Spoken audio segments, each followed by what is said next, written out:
Hello everyone, welcome to Steno army.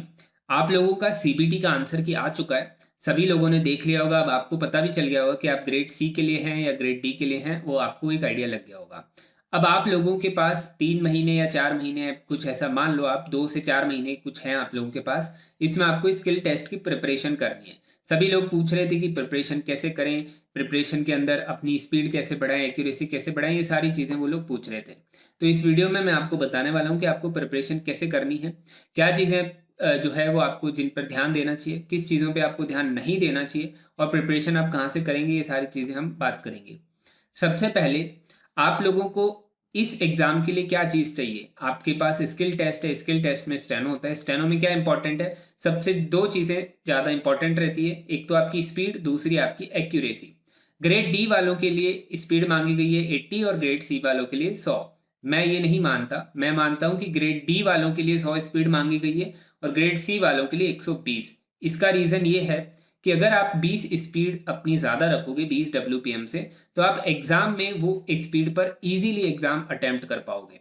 मान लो अभी आपकी 100 की स्पीड है और आप 80 पे डिक्टेशन जब लिखोगे तो आप ऑटोमेटिकली उसमें ज़्यादा एक्यूरेटली लिख पाओगे। तो सिमिलरली आपको एग्ज़ाम में अब जो भी एग्ज़ाम देना है, मान लो 80 डब्ल्यूपीएम पे देना है तो 100 की स्पीड आप रखो। 100 का एग्ज़ाम देना है तो 120 की स्पीड रखो। ये स्पीड आप रखोगे तो आप इजीली एग्ज़ाम को अटेम्प्ट कर पाओगे। आपके वर्ड्स जो है वो छूटेंगे नहीं। एक एग्जाम्पल के लिए, जब मैंने एग्ज़ाम दिया था, मेरा एग्ज़ाम राजस्थान हाईकोर्ट का था जिसमें 90 डब्ल्यूपीएम पे एग्ज़ाम होता है। तो मेरी उस टाइम 105 110 के आसपास की स्पीड थी लीगल मैटर के अंदर। तो एग्ज़ाम जो है वो मैंने बहुत इजीली उसको लिख लिया था। मेरे कोई वर्ड नहीं छूटे थे। जो स्पेलिंग गलत हुई, जो पंक्चुएशंस गलत हुए, वो एक अलग मिस्टेक्स थी, पर मेरा वर्ड एक भी नहीं छूटा। तो मेरी एक्यूरेसी अच्छी आ गई और मेरा सिलेक्शन हो गया। तो कुल मिलाकर बात यही है कि आपकी 15 से 20 डब्ल्यूपीएम स्पीड जो है वो ज़्यादा आपको रखने की ज़रूरत है। सबसे पहला काम आपको यही करना है। आज से ही शुरू कर दो अपनी स्पीड को बढ़ाना। सबसे पहले काम आपको स्पीड बढ़ानी है। अब स्पीड बढ़ाने के लिए आपके लिए मैंने एक स्पेसिफिक बैच बना रखा है, आपको स्क्रीन पे दिख रहा होगा, स्पीड बिल्डिंग क्लास। ये स्पीड बिल्डिंग क्लास जो है हमारी डेली चलती है, जिसमें मैं आपकी स्पीड इंक्रीज करवाता हूँ 80 डब्ल्यूपीएम से 120 डब्ल्यूपीएम तक। तो आपकी अगर 80 के आसपास की स्पीड है तो हम उसको 120 तक लेकर जाएंगे। तो आपका कुल मिला के ग्रेड डी और ग्रेड सी इसमें दोनों में कवर हो जाता है। हम छोटे छोटे डिक्टेशंस लिखते हैं जिससे आपकी स्पीड जल्दी इंप्रूव हो जाती है। बहुत सारे बच्चे जिन्होंने 1 डेढ़ महीने पहले एनरोल किया था 80 डब्ल्यूपीएम पे, वो आज 115 डब्ल्यूपीएम पर भी इजीली पढ़ पा रहे हैं। तो ये एक रिजल्ट है जो मैं आपके साथ शेयर कर रहा हूँ। आप खुद भी क्लास में आओगे तो आपको आइडिया लग जाएगा। तो स्पीड आपको सबसे पहले बढ़ानी है, ये काम आपको जो है मेन करना है। दूसरा काम आपको करना है अपनी एक्यूरेसी पे। तो बेसिकली सिंपल सी बात है, अगर आपकी स्पीड ज़्यादा होगी तो एक्यूरेसी अपने आप ज़्यादा होगी। पर फिर भी एक्यूरेसी में कुछ चीज़ें जो है वो आपको ध्यान में रखने की होती है। जैसे फुल स्टॉप की मिस्टेक्स हो जाती हैं, कॉमा की मिस्टेक्स हो जाती हैं। तो कॉमा के लिए, पंक्चुएशन के लिए मैंने एक वीडियो पूरा बना रखा है जो ऊपर आपको आई बटन पे मिल जाएगा। वो अगर आप पीडीएफ डाउनलोड करके वो जो चीज़ें हैं वो कंप्लीट कर लोगे तो पंक्चुएशन मोस्टली कवर हो जाएंगे। सारे नहीं होंगे, मैं ये नहीं कह रहा 100% उसमें कवर है, पर मोस्टली कवर हो जाएंगे, जिससे आपकी ऑलमोस्ट मिस्टेक जो है वो खत्म हो जाएगी। अब बात आती है फुल स्टॉप की। तो फुल स्टॉप के लिए एक चीज आपको अभी से करनी है। आप डेली जितने भी पुराने डिक्टेशंस आपने लिखे, मान लो आपके पास कैलाश चंद्रा पड़ी है या कोई भी प्रोग्रेसिव पड़ी है, तो डेली उसमें से 2 डिक्टेशंस आपको रीड करने हैं। इंग्लिश रीड करनी है बेसिकली। इंग्लिश रीड करो। रीड करने से आपको एक बेसिक आइडिया लगेगा कि कहाँ कहाँ पर फुल स्टॉप्स आते हैं, जिससे आपको कुछ ही टाइम में एक बेसिक आइडिया अपने आप लग जाएगा कि फुल स्टॉप जो है वो यहाँ पर आएगा। तो आप 1 महीने ये चीज करोगे तो फुल स्टॉप की प्रॉब्लम आपकी 100% खत्म हो जाएगी। पंक्चुएशंस की मैं नहीं कह सकता कि आप 100% सही करो, पर एटलीस्ट पंक्चुएशन अगर आप वो वीडियो देख करके करोगे तो 80-90% पंक्चुएशंस भी हो जाएंगे। पर फुल स्टॉप की पूरी मिस्टेक्स आपकी खत्म हो जाएगी। मोस्टली मिस्टेक्स फुल स्टॉप की ही बच्चे करते हैं कि हमें फुल स्टॉप समझ में नहीं आ रहे। तो रीड करो, रीड करने से फुल स्टॉप वाली मिस्टेक्स आपकी खत्म हो जाएगी। ये 2 काम आपको करने हैं। अब मैंने आपको स्पीड बढ़वाई, दूसरा आपको एक्यूरेसी आ गई। अब ये 2 काम तो आपको करने ही करने हैं, एटलीस्ट इनके ऊपर फोकस करना शुरू कर दो। अब बहुत सारी चीज़ें हैं जो बच्चे नहीं करते हैं, जो गलतियां कर रहे हैं, उसके ऊपर मैं आपको बताऊं तो सबसे पहली गलती जो बच्चे करते हैं वो है ट्रांसक्रिप्शन ना करने की गलती। ट्रांसक्रिप्शन का मतलब क्या है, जब भी आप डिक्टेशन लिखते हो उसको कंप्यूटर पे आपको टाइप करना होता है। एग्जाम में आपको टाइप करके देना होगा, ना ही आपको वहां पर पढ़ के सुनाना है। तो पढ़ के नहीं सुनाना है, इसलिए टाइप करने की प्रैक्टिस आप डालो। और टाइप भी आपको सॉफ्टवेयर पे करना पड़ेगा, बिकॉज आज के टाइम पर जितने भी बच्चे हैं 100 में से 95 बच्चे आपको मिलेंगे सॉफ्टवेयर वाले, मतलब उन्होंने सॉफ्टवेयर पे प्रिपेयर किया था। जब मैंने एग्जाम दिया था तब कोई सॉफ्टवेयर था ही नहीं, तो उस टाइम पर हमारा कंपटीशन सेम था, मतलब सारे के सारे बच्चे MS वर्ड या नोटपैड पे टाइप करके आते थे। आज के टाइम पे सब लोग सॉफ्टवेयर पे टाइप करके जाते हैं, तो आपको भी करना पड़ेगा। अब सॉफ्टवेयर आपको इस टाइप से रखना है कि जैसे 40 मिनट का आपको टाइम मिलेगा ग्रेड सी में, तो आपको उतने टाइम में उसको पूरा ट्रांसक्राइब करना है। 50 मिनट का जहाँ मिल रहा है तो 50 मिनट में ट्रांसक्राइब करना है, ये प्रैक्टिस आपको करनी है। तो एटलीस्ट एक ट्रांसक्रिप्शन आपको ज़रूर करना है और उसको पूरा एनालाइज करना है कि क्या क्या उसमें मिस्टेक्स आ रही हैं, और उसको अपना ओवरकम करने की कोशिश करनी है। जो जो मिस्टेक्स आ रही है नोट डाउन करो, उस पर काम करो, जिससे आपको कुछ दिनों में उसका भी रिजल्ट अच्छा मिलने लग जाए। तो आपकी एक्यूरेसी उसी से ही बढ़ेगी। आपकी एक्यूरेसी ऐसा नहीं है कि आपने मेरे को पढ़ के सुना दिया और आपका एक भी वर्ड गलत नहीं है तो आपकी 100% एक्यूरेसी है, ऐसा नहीं है। आप जब ट्रांसक्राइब करोगे तो आपको हकीकत पता चलेगी, इसलिए ट्रांसक्राइब करो, उसके बाद जो एक्यूरेसी आ रही वो आपकी रियलिटी है। तो ट्रांसक्रिप्शन सॉफ्टवेयर पे करना पड़ेगा। ये मेन गलती जो सारे बच्चे करते हैं वो आपको नहीं करनी है। दूसरी गलती है कि आपको किस टाइप का मैटर प्रिपेयर करना है, वो भी बच्चे बहुत सारे पूछते हैं। तो सबसे बड़ी गलती वो ये करते हैं कि वो कैलाश चंद्रा के ऊपर पूरा डिपेंडेंट हो जाते हैं कि हमने ये सारी कैलाश चंद्रा की वॉल्यूम्स कर ली, इसका मतलब हमारा सिलेबस पूरा हो गया।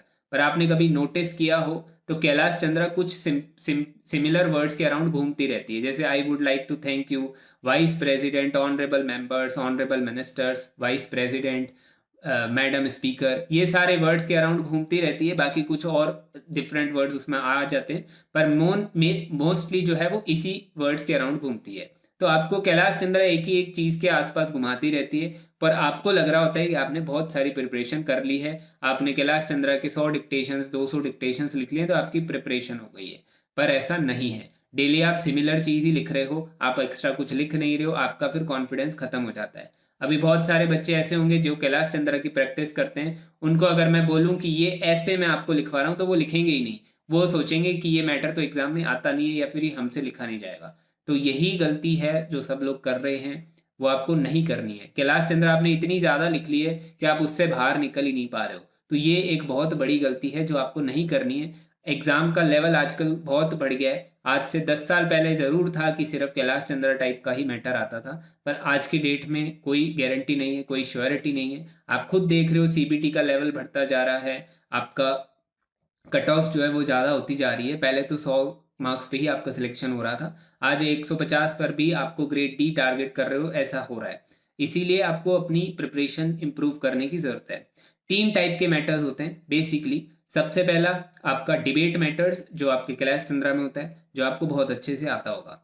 दूसरा होता है ऐसे टाइप मैटर, जिसके अंदर हम ऐसेज लिखते हैं, किसी पर्टिकुलर टॉपिक के ऊपर सारी चीज़ें लिख रहे होते हैं, सारी उस चीज़ टॉपिक के बारे में बता रहे होते हैं। तीसरा होता है एडिटोरियल, उसकी भी लैंग्वेज थोड़ी डिफरेंट होती है। तो ये 3 टाइप के मैटर्स अगर आप प्रिपेयर कर लोगे तो आपकी सारी प्रिपरेशन पूरी हो जाएगी। अब उसके अलावा आपको टॉपिक्स भी चाहिए। कैलाश चंद्रा के अंदर टॉपिक्स सिमिलर ही सिमिलर्स हैं, गवर्नमेंट की स्कीम्स, गवर्नमेंट की प्रॉब्लम्स, ये सारी चीज़ों के आसपास घूमते रहते हैं।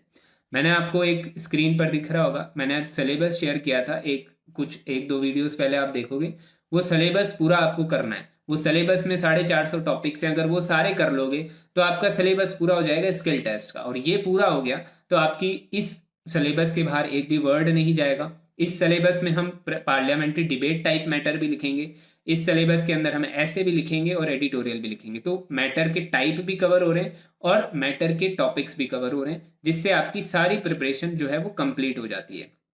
ये आपने कर लिया तो गारंटी है आपको इससे बाहर एक भी वर्ड देखने को नहीं मिलेगा। ये जरूर हो सकता है कि किसी एक वर्ड के 10 सिनोनिम में तो अलग अलग आ जाए, वो हम गारंटी नहीं ले सकते, पर 95% चांस है इससे बाहर कुछ भी नहीं आएगा इसमें, क्योंकि सारे इंडस्ट्रीज के, सारे मार्केट के हर एक टॉपिक को कवर करने की कोशिश करिए। 450 टॉपिक्स हैं, कम नहीं है। 450 टॉपिक्स में पूरी धरती कवर हो जाती है, इसे मान के चलो। ठीक है, तो ये सारी चीज़ें हैं हमारी प्रिपरेशन, जो मैंने आपको बताया कि आपको क्या करना चाहिए क्या नहीं करना चाहिए, वो सारी चीज़ें बता दी। क्लास के लिए मैंने आपको बता ही दिया, स्पीड बिल्डिंग की क्लास ऐसे हो रही है। एक जनरल मैटर की क्लास, जो आपको मैं मैटर लिखवाता हूँ 10 मिनट का, 1000 वर्ड का, उसकी भी प्रैक्टिस आपको करनी होती है। उसके अलावा आपको पूरा सॉफ्टवेयर मिल जाता है, ये आपका SSC का सेक्शन है। इसके अंदर ग्रेड C, ग्रेड D और प्रो मतलब 120 WPM। जो ग्रेड D टारगेट कर रहा है उसको 100 WPM की स्पीड चाहिए, और ग्रेड C वाले को 120 WPM की चाहिए। तो मैंने प्रो सेक्शन बना रखा है। 120 WPM के आसपास की, 114 WPM, 111 WPM, 112 WPM, इस टाइप से आपको स्पीड मिलती है और आप यहाँ पे प्रैक्टिस कर सकते हो। ट्रांसक्रिप्शन करोगे तो आपको ये सारी गलतियाँ दिखा देगा। तो ये एक तरह से सॉफ्टवेयर है। तो ये सारी चीज़ें मैंने आपको क्लियर कर दी हैं। आपको मैंने सिलेबस भी बता दिए। ये सिलेबस का जो लिंक है, इसको डाउनलोड करने का लिंक, वो ऊपर आई बटन पर या एक लास्ट में आपको जो वीडियो मिल रहा है, इस वीडियो को आप देख लो। लास्ट में ये आपको दिख ही रहा होगा साइड में, इसको देख लो। इसमें पूरा मैंने अच्छे से समझाया है कि ये सिलेबस में क्या है, कैसे आपको करना है और इसको डाउनलोड कैसे करना है, वो भी मैंने समझा रखा है। तो इसके अलावा आपको कोई और डाउट हो तो आप मुझे कमेंट करके पूछ सकते हो, टेलीग्राम पे मैसेज कर सकते हो। तब तक के लिए सभी को बेस्ट ऑफ लक।